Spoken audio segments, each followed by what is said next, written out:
Paano nga ba mag-move on? So, sabi ng iba, kung may problema tayo, dapat tawa lang natin yan. So, we don't mind the problems.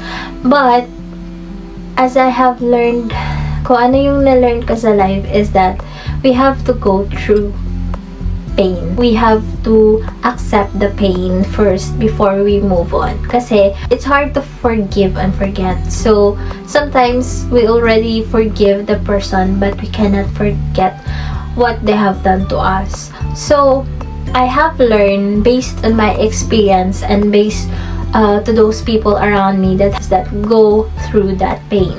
Kasi hindi naman dapat baliwalain yung pain na yun, lalo na pag gusto na nating ma-set free. It's not easy, and I think there's a lot of people na they will choose hindi na lang isipin yung problema or the past so they can move on. But do we really move on if we do that? So guys, there are a lot of advices out there and it's easy to talk about it, it's easy to say it, but if we are in the shoes of that person that is moving on, it's hard to think. So, ano ba mga dapat gawin? So, maraming advices out there, but what I can give is that go through that pain.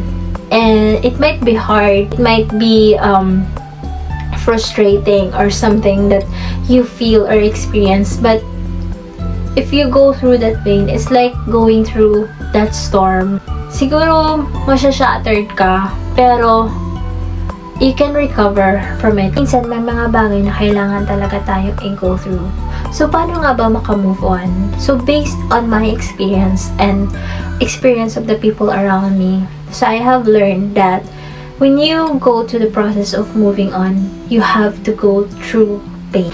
Go through that pain. Kasi, we never know that feeling or experience can give us a learning sa buhay natin. But I'm not saying that we have same approach of that process moving on. There are people na mahirap mag-let go, nahihirapan silang mag-forgive, mag-forget. But yun nga, lahat tayo may own timing, may own healing, process of healing. It's like our body, we have a different body. So there are people na kayang i-tolerate yung pain.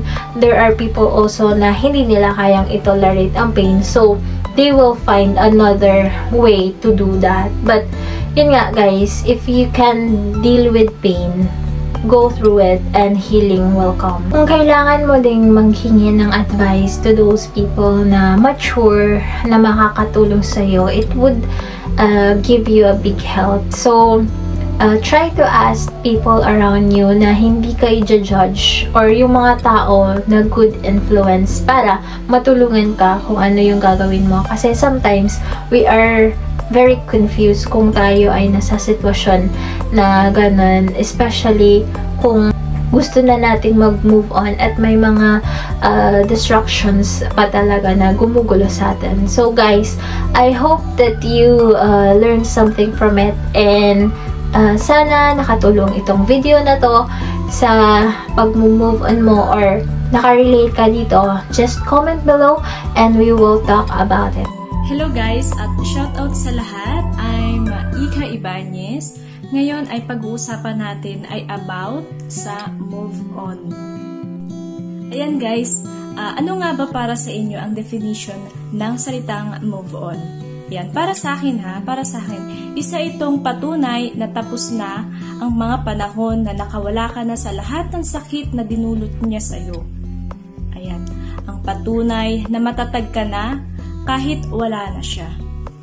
Ang patunay na hindi lang sa kanya umiikot ang mundo mo. Ayan. Ang patunay na masaya ka na dahil marami pang bagay na mas mahalaga kaysa sa kanya. At higit sa lahat, patunay na malaya ka na sa mga oras na nasayang noong kayo pa. Move on kay daling sabihin, pero mahirap gawin para sa mga taong nakakaranas nito. Move on is reality. Para magising ka na hindi na siya para sa'yo. Ito ay isang pagpapalaya or pagpapatawad para ipagpatuloy ang mga bagay na mas kapakipakinabang kaysa sa kanya. Moving on means forgive and forget.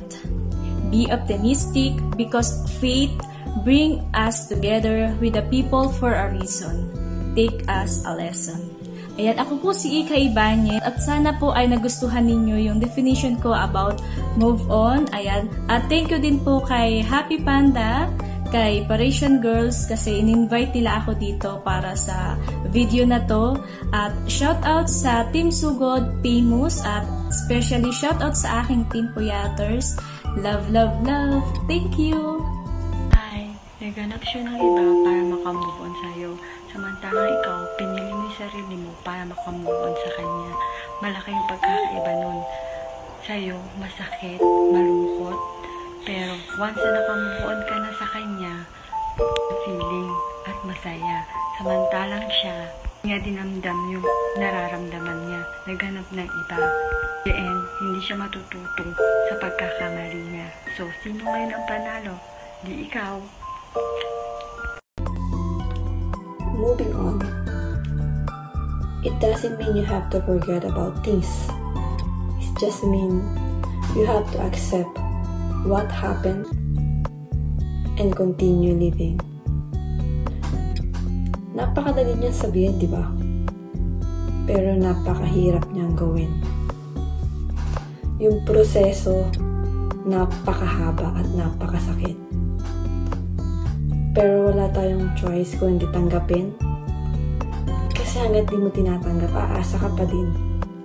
Aasa ka pa din na baka sakaling mahalin ka niya ulit. Baka sakaling maibalik niyo ang dating meron kayo. Pero ang taong wala ng pagmamahal sa'yo ay hindi na yan babalik. At yan ang kailangan pong tanggapin.